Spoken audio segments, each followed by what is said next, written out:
Bismillahirrahmanirrahim. Welcome back to News and Views on Salam Media. Now, we're hearing that that Israel has recalled diplomats from Turkey after President Erdogan's speech, and this happened 2 days ago. I think it was 2 days ago, or was it 3 days ago? And of course, it was correction. It was on Saturday, and President Erdogan obviously gave this speech at a very large pro Palestinian rally in Istanbul. He is, of course, saying that they need to expel the diplomats from Turkey. But further on in the same report, it is suggested that Erdogan's harsh rhetoric against Israel is aimed at diffusing domestic anger in Turkey in light of his proposed mediator role in negotiating with Hamas for the release of hostages. And of course, we're going to unpack this in much detail. Imraahn Mukaddam, Assalamu alaikum, welcome to the program. Wa alaikum salam. Nice talking with you after a long time. You've gone on after way back regarding the bread wars here in South Africa, the bread price wars. You are still holding up the flag regarding social and community activism, and we salute you for that. But you've also gone on and you are now the CEO of Inspire Media Networks. Before we talk about the current situation in Turkey and Gaza, just tell us very quickly what Inspire Media Networks is all about. Well, Inspire Media is a NGO basically that focuses on telling stories of NGOs and community activists. So we have a television program on Cape Town TV, and then we also have our own online radio station, Inspire Office Radio, and then we do regular publications as well. So with a strong focus on telling stories, more the good, feel-good stories from within our communities, but also really touching on the issues that needs to be heard, in terms of the lived realities of our communities. Okay, let's look at the story regarding President Erdogan, and of course, he is suggesting that. Well, initially it was suggested that the Turkish diplomats get sent back, not the Turkish, the Israeli diplomats. Okay, I'm hearing feedback. Can we just ask you to wait, to just please pause for a moment? Let's try and sort that out, and then we can continue with the discussion. I do apologize for that. Let's try again. Can you hear me, Imraahn? Imraahn, are you there? I'm with you, Judy. Can you hear me? Okay.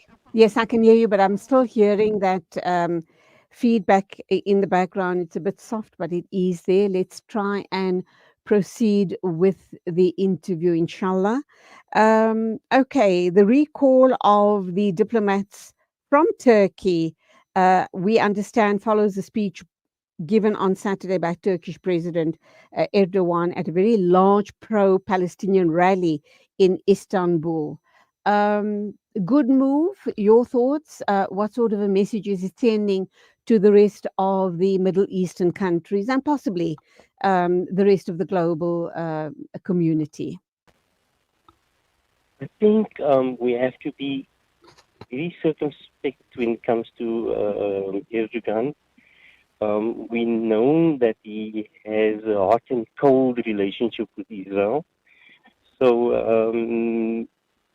I think the report is accurate in saying that most of the rhetoric is to appease the domestic crowd. But the fact that he said what he said is commendable in terms of that no or very few other Arab-speaking leaders was able to come out as vehemently as he has. But on the other hand, like I said, we are circumspect because we really don't know where we're on and off with this guy. We know in the Syria war, he was a protagonist, and he was basically allowing passage for the ISIS through Turkey. A lot of the stolen Syrian and Iraqi oil found its way to Western ports via Turkey. So under his watch. So we really have to be very careful in um, listening to the rhetoric and then identify who is saying what they're saying and why they're saying what they're saying. So it's clearly a situation where we have to be commend the fact that he's speaking out, and a lot of what he was saying is what is needed to be said right now. But can we really trust Turkey to be a impartial mediator? That is one question, because they are part of NATO. And then on the other hand, you know, can Erdogan be trusted to be our voice as the Ummah? He positions himself as the new Ottoman Caliphate, as an ambition and being the leader of the Muslim world. But does he qualify given his track record? The rest of the Middle East, the Arab world, I won't necessarily say Muslim countries because they're not necessarily Muslim countries per se, but they've been very, very quiet. And I've been having discussions with people over time from the beginning of this genocide. Uh, we here in the global south, and I guess all around the world, there have been mass protests, and that needs to happen. Governments need to know that civil society will rise up against these type of atrocities. Um, but we need to understand what more needs to be done. We question the silence of Arab leaders in that region. But of course, the situation is very fragile. You and I could sit here and have these long discussions and uh, possibly suggest that Arab leaders are not doing enough. But the situation is very delicate because it could lead to possibly a third world war. We know that America has given strong backing. America, UK, France, and other Western nations have supported, have given Israel very, very strong support. They've supplied them arms, munitions. There's a fleet out in the waters, American fleet, aircraft carriers, etc., etc. The list goes on. Do you think that is what is threatening the Arab leaders? Because if they believe, should they make a move, they might be, they might get drawn into possibly a third world war. Yeah, I think the Third World War started already in 2001. Oh, It's just protracted. It's a very slow Third World War, but it's happening as we watch it happening. This is just another chapter in this long protracted war via proxies and but it's happening in Ukraine and Russia, it happened in Syria, it happened in Iraq, it happened in Afghanistan, and it's now happening in Palestine as it's been happening over the past 20 years in Palestine when Israel decides to mow the lawn. So yes, in terms of the bigger picture, I think most of the Arab regimes are installed puppets of the Western hegemonic powers, so you wouldn't expect them to really be very vocal. We see the caution on the part of Iran. We see the caution on the part of even Hezbollah in terms of the involvement is more symbolic than real, although they are firing, rockets occasionally. So there's a hesitancy from everyone to really get involved, and the Palestinians are basically left to their own devices, and the massacre is allowed to continue unabated. So this is only my view, but I think the fact that we have these masses and masses of people, unprecedented, 500,000 people in London on Saturday.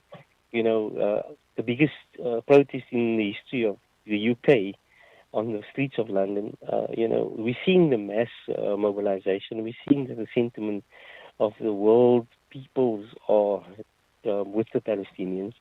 But the people on the street doesn't translate into action by the governments because,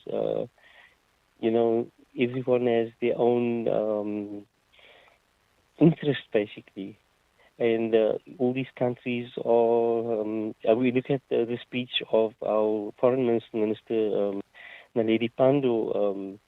I think it came out last week that I watched, where she says that to her dismay, the majority of the African countries were willing to vote that Israel be an observer to the African Union.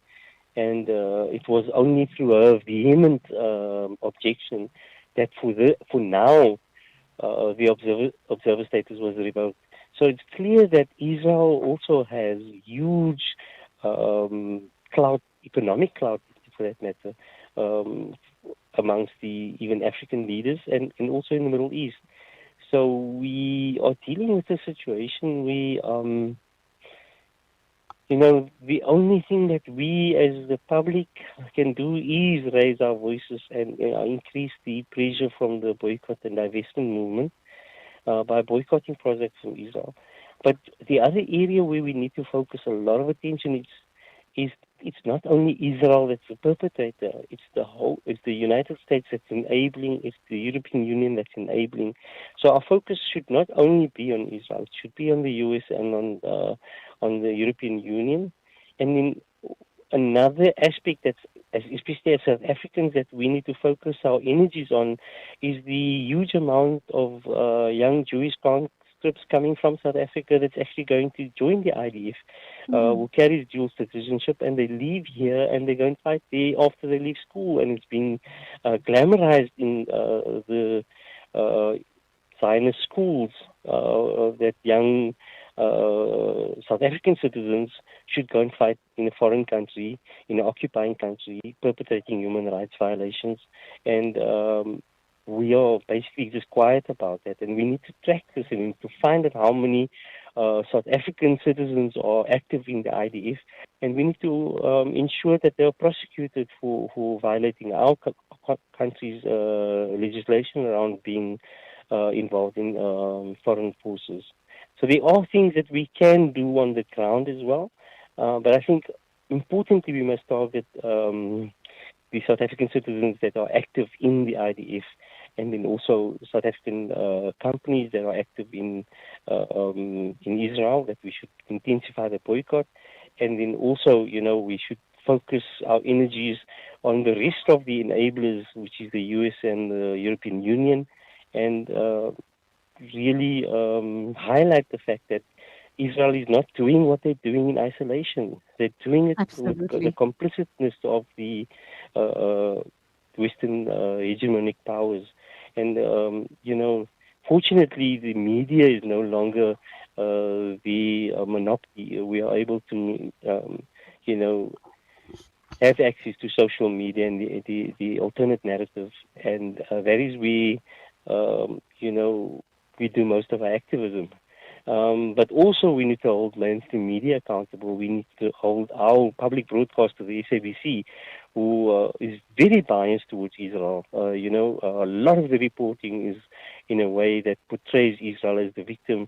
And it's our national broadcaster, which is funded from our taxpayers' money. So we have the right to, ensure that our national broadcaster is not being used for pro-Zionist propaganda. Okay, Imraahn, let's go for an ad break, and when we come back, we'll continue this talk. I'm also wondering about, I've not heard any voices from the African continent, apart from South Africa, making big noises about the genocide in Gaza or in Palestine. I just don't hear any African voices at all north of our borders. Maybe I've missed something, But I'm saddened by the fact that we're not hearing anything from the rest of Africa. But please do stay with us. Lots more to cover on the show this morning.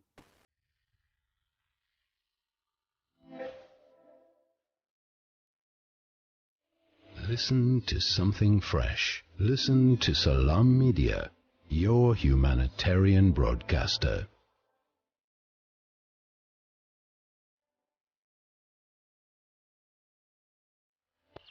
Conveniently located along the banks of the Crocodile River bordering the Kruger National Park, as a guest at Buckler's Africa Lodge, one can enjoy an amazing sunrise or sunset on our spacious deck area while you catch a glimpse of some wildlife sightings along the Crocodile River. The sounds of the African savannah will greet you whilst you enjoy your morning coffee. Buckler's Africa Lodge by Tingana Collection. Buckler's Africa Lodge is ideally situated only 6 kilometers from the Crocodile Bridge Gate in the Kruger National Park. Catering for all travelers with variety, we have 4 types of the finest rooms: superior rooms, deluxe suites, and 2-bedroomed family units. Each room is equipped with the finest amenities to make your stay unforgettable. Guests can choose between the self-catering option or book their accommodation with breakfast and dinner included. Buckler's Africa Lodge is your ideal location for the ultimate Kruger getaway experience. We specialize in exhilarating and educational game drives in Kruger, tailor-made to suit your family. Inquire about our various accommodation offerings and other activities. Visit www.tingana.co.za for more information. Buckler's Africa Lodge by Tingana Collection. Experience the pulse of Africa with us.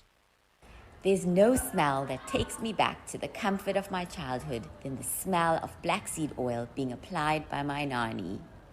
Now I'm using Tib black seed in my own home to soothe sniffles and coughs, to help with digestion and immunity, and of course, as part of my beauty routine. After all these years, I've come to appreciate the wisdom in finding comfort and shifa in trusted treatments like Tib black seed. You can find Tib black seed at all leading pharmacies or find out more at blackseed.co.za. Sponsor an orphan and you'll help support a vulnerable child to have the education they've always dreamed of so they can build a brighter future. You'll be feeding a hungry stomach and a hungry mind with knowledge that will last them a lifetime. That's the power of an education. Sponsor an orphan now with Islamic Relief. Ah, the kitchen, the heart of the home, where memories are made and celebrated. Our go-to place for those freshly stacked pancakes early in the morning or for that late-night snack munchies. We are in there together, cooking, eating and celebrating life together. Let's keep the kitchen a place that is shared by everyone, where we build stronger bonds and grow together. Sunfoil, Now We Cooking. Visit nowwecooking.co.za for recipes that everyone can help make. When the perfect blend of stylish decor, exquisite halal cuisine, and warm hospitality come together, it could only mean Al Bayt Lodge, your true home away from home. Al Bayt is the ideal heaven for families, business people, and tourists with its 4-star family rooms and other luxurious facilities. Conveniently situated close to Port Elizabeth Airport, the beach, and other amenities, your stay will be truly unforgettable, as you'll be taking home lasting memories of the warm hospitality, the serenity and tranquility that Al Bayt has to offer.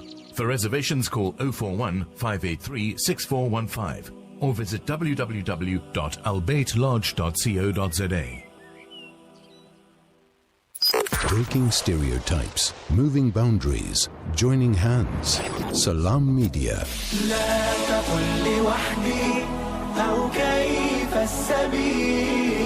Humanity sets the agenda. It is exactly 8:30 a.m. News and Views on Salam Media. Assalamu alaikum, welcome back. My guest is Imraahn Mukaddam. He's a community activist and also CEO of Inspire Media Networks. We're talking about the situation, obviously, the genocide in Palestine, but we are also looking at it from the point of view of the remarks made by President Erdoğan of Turkey. I'm going to come back to you about the issue around African leaders and African nations not voicing their opinions regarding the genocide. But surely Erdogan needs to be commended. Seems as if he's the only leader in the Middle East that has probably taken a strong stance. Even Iran, for that matter, at one point apologized and made it quite clear that at the start of this genocide, they didn't make any threats to Israel. They were very, very, pointedly, they very pointedly made, those comments in the press that they hadn't made any threats against Israel. And I think they also suggested, by way of that statement, that they're taking a very neutral stance. Your thoughts, Imran?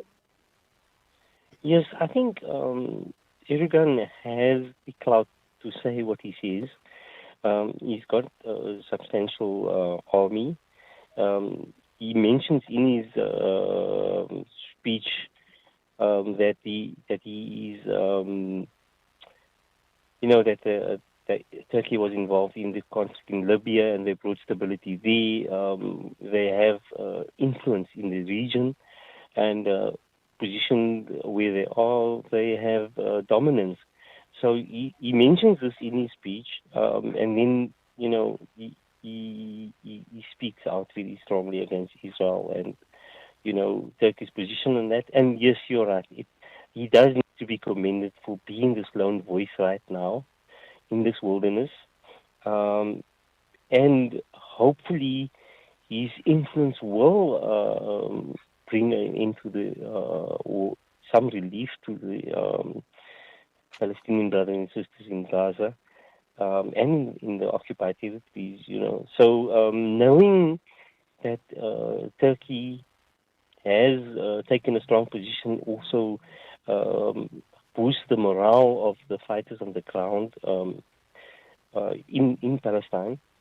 But whether that will relate into actual action, that would definitely be the precursor to the big war that everybody is talking about.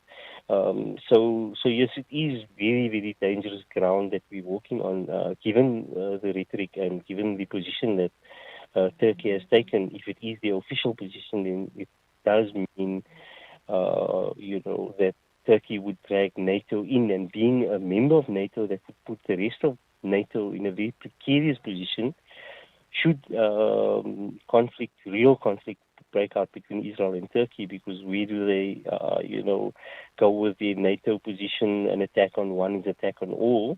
And if Israel attacks Turkey, what does it mean to NATO? It doesn't make the whole thing so much more complicated. So I do think that Mr. Erdogan is shielded in terms of what he can get away with saying things, because he has everybody in a sort of a checkmate. I can do this because you can't touch me, because of the complications with NATO and because of the strategic position Turkey has. And for that, we need to commend him, for strategically positioning Turkey as both a power broker as well as the mediator, as well as, taking a very strong stand in terms of Israel's aggression against the Palestinian people. I know that we're talking geopolitics in that region now, North Africa as well. And I put a question to you before the ad break regarding the silence of African leaders being absolutely deafening.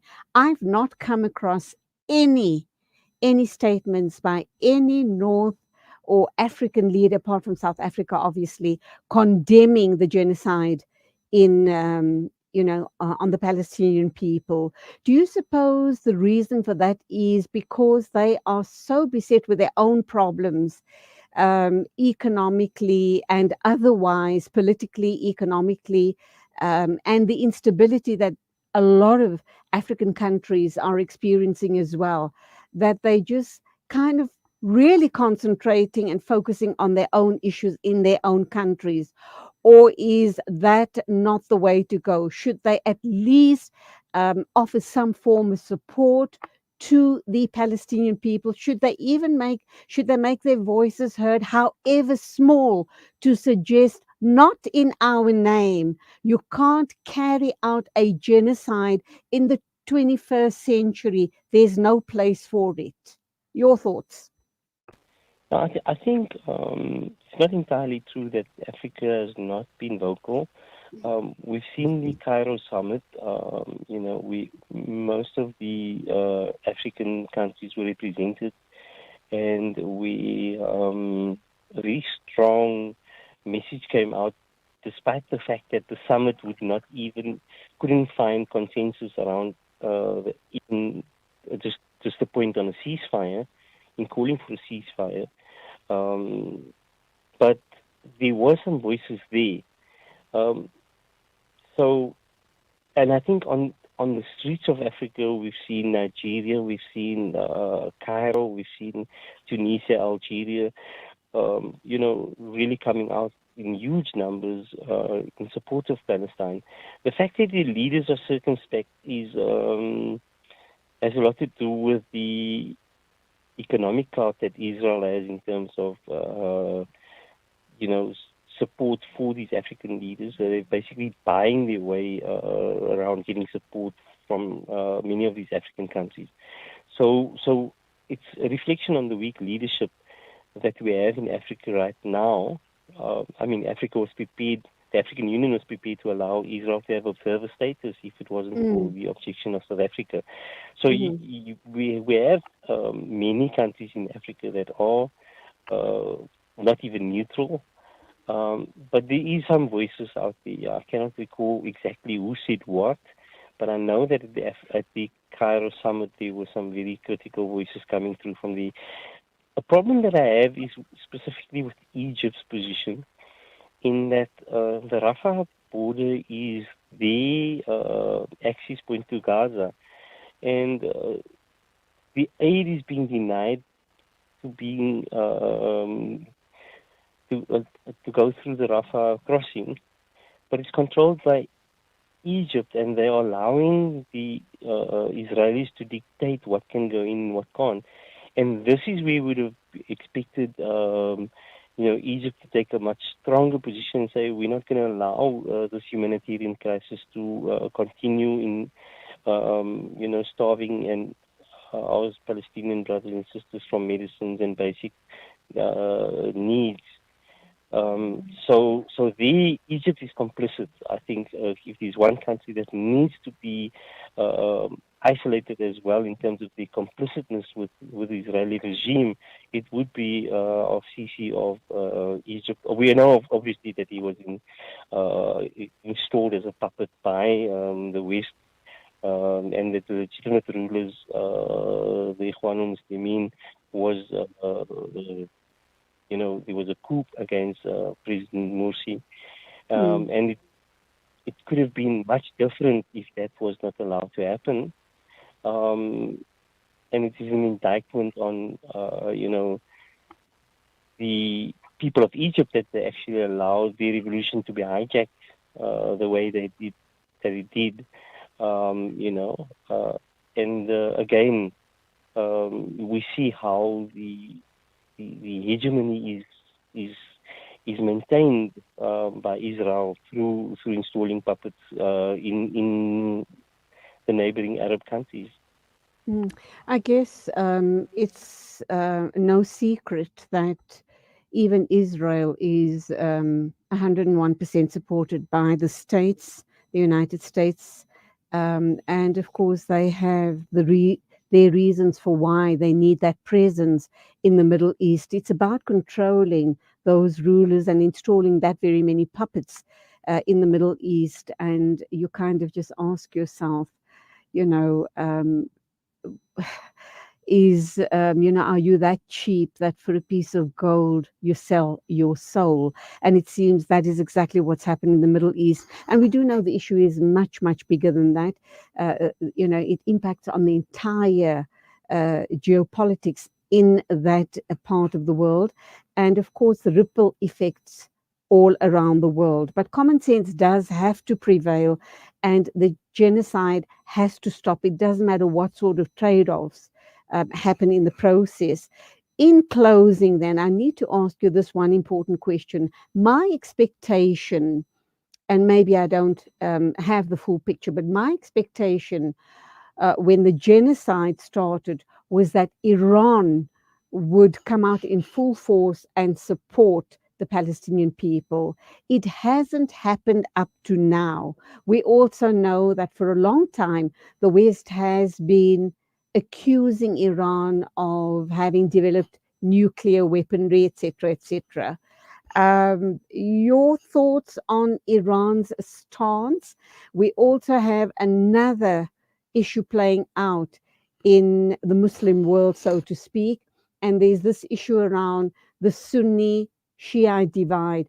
Do you think that that is the reason why we're seeing the hesitancy on the part of Iran? Iran is very strategic in the position. The attacks on Gaza and the fact that Hamas has been empowered to do what they did with the assistance of Iran needs to be noted.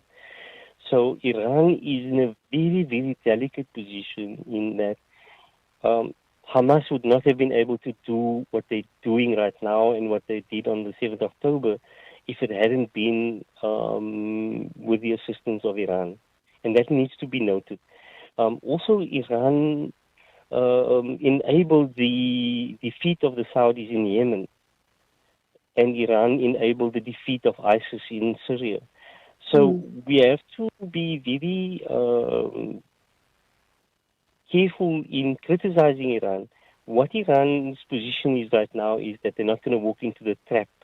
The Gaza massacres is a trap for Iran. Should Iran take a position publicly of supporting Hamas and supporting or threatening, it would be the impetus that Israel needs to attack Iran. So this whole conflict right now is in order to provoke a response from Iran to legitimize, full-on war with Iran.